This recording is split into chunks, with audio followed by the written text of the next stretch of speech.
The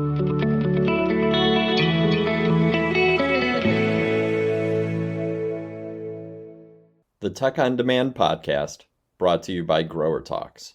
Audiophiles, Episode 1, Tech in the Greenhouse, from the April 2023 issue of GROWERTALKS magazine, written by Jennifer ZURKO, narrated by Bill CALKINS. Tech in the Greenhouse. We're seeing technology changing rapidly in almost all aspects of our lives.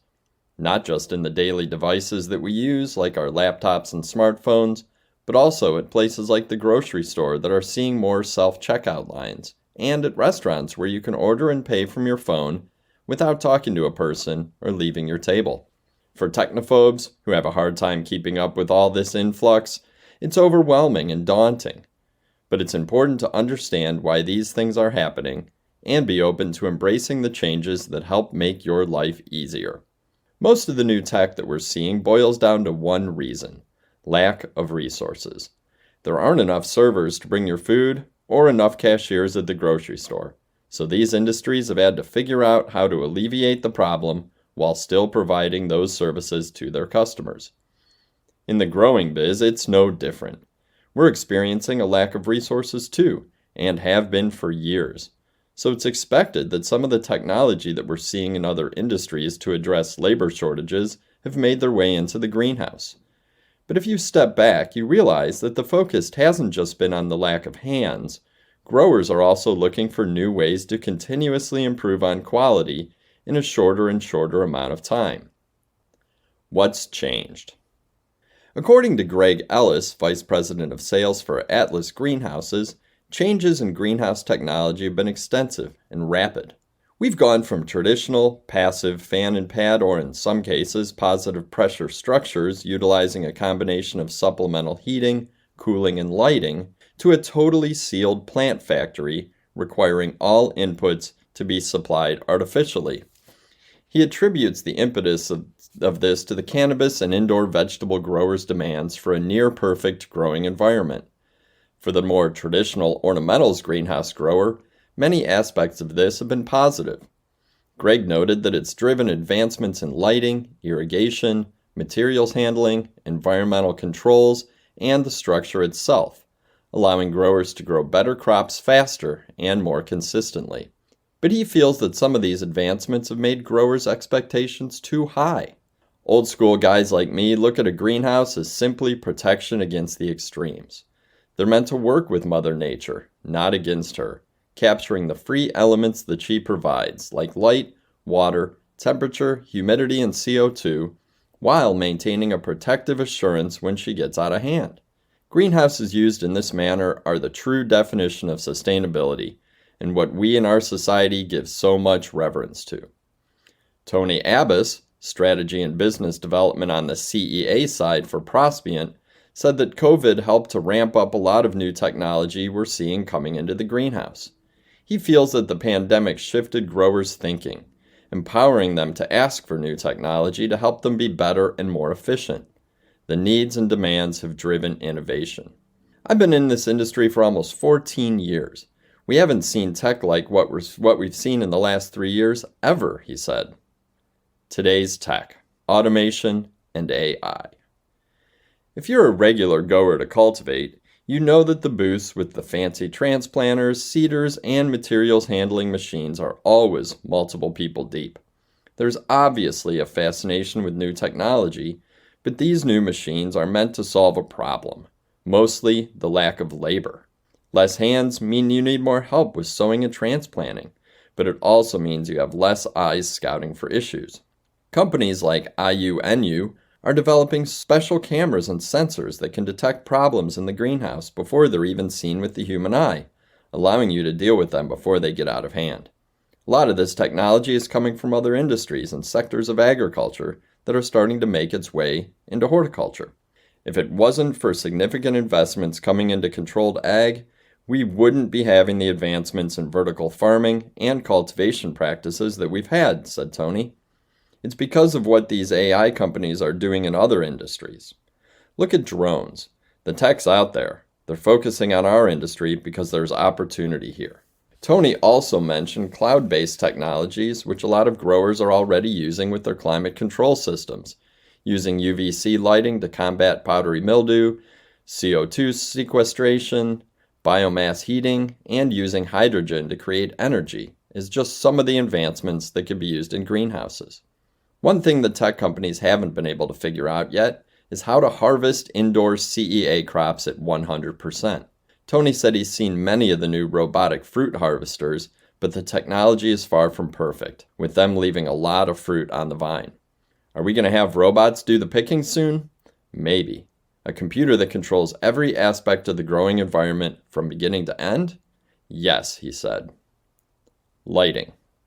We first started talking about LEDs in these pages in late 2010 when we reported that Philips was testing supplemental LED lighting with greenhouse tomatoes to see if they helped improve yield.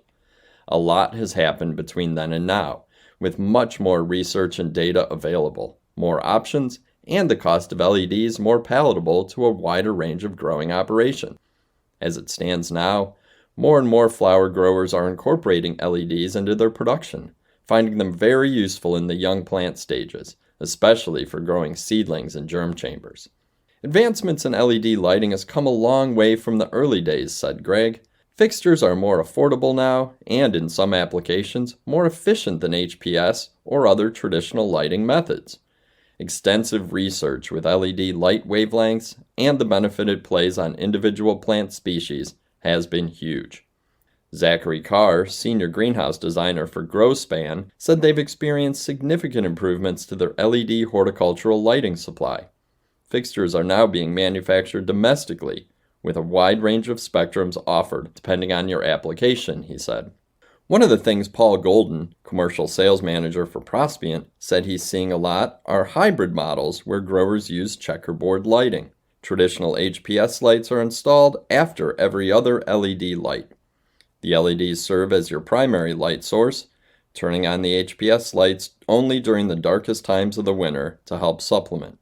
It saves on cost and is a nice middle ground, said Paul. Heating and cooling.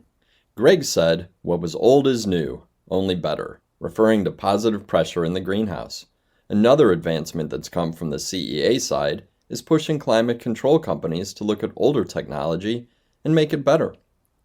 As manufacturers, we have learned better delivery systems, better coverings to go with those systems, and a better use of what was simply a cooling plenum to making it a complete mixing chamber for not only cooling, but also for heating, CO2 and dehumidification when necessary, he explained.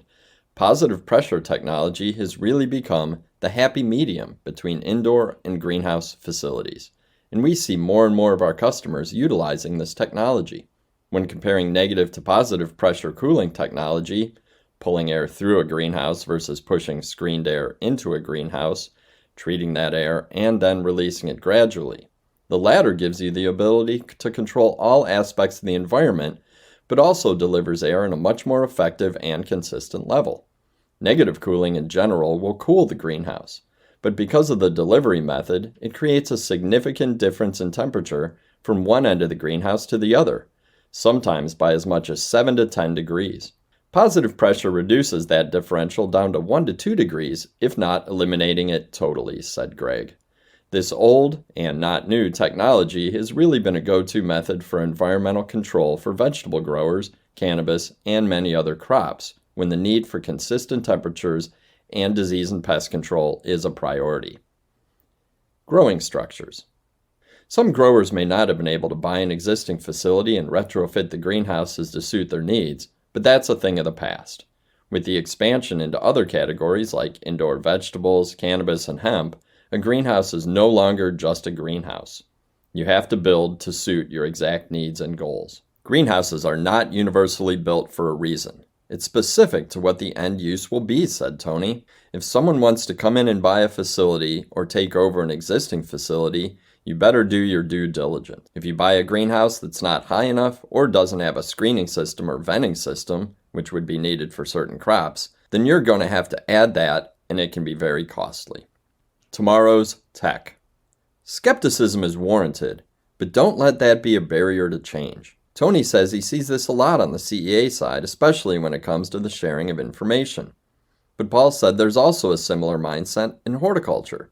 Not necessarily with information sharing, but with a reluctance to try something new. What I see a lot is partial automation, said Paul. Whenever I talk with people about it, they tell me it's only able to do half or a third of what it should be able to do, but they didn't want to pay for the software. So yeah, they're getting some benefits, but they don't go the full way with it. I see it time and time again. The benefits have to be proven right away in order for a grower to have full buy-in, and if the product doesn't do everything it promises, it affects the possibility of incorporating innovation in the future. New technology is good, but the thing that's going to be difficult is validating it and making it a part of the norm and making it something that's actually going to work, Tony said. And having a live product makes it hard for tech companies to offer something that's perfect off the shelf. Paul said the main problem is writing the software that will collect the right data for a product that's constantly changing. That's exactly where the challenge lies. In the measuring of the quality, said Paul. The human eye can see a plant and know that it's a good plant versus a bad plant.